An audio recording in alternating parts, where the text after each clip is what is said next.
You know, we kind of say that if New York City gets the sniffles, we get the flu.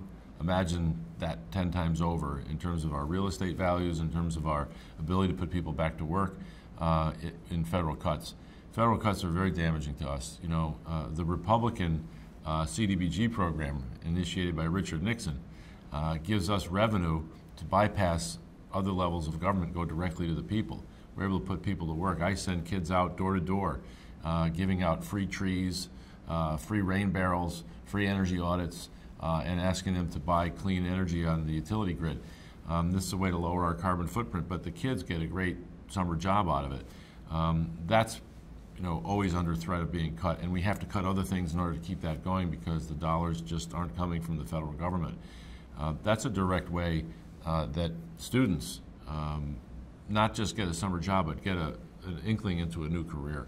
And how do you put a price on that? But I think the most important thing for Bridgeport and Connecticut is we're so rail dependent and we're so water dependent with transportation. We have a ferry service, we have Metro North train.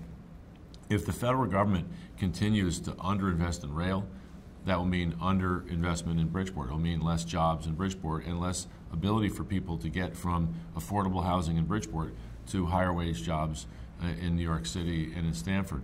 So I think the federal government has been penny wise and pound foolish for a long time when it comes to infrastructure. We're able to lower our carbon footprint, create jobs, and get off of foreign oil by getting people's fannies on the train.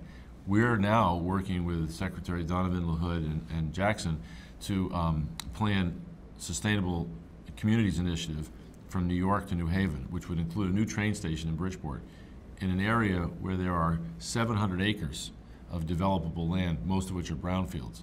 That's another area the federal government should never cut. They should step up the funding in brownfields because every time I clean land in the inner city, I can put transit-oriented development and housing and commerce right there on the already paid-for infrastructure. So I think, as Tom Friedman said to us today, there's good cuts and there's bad cuts. There's smart investments.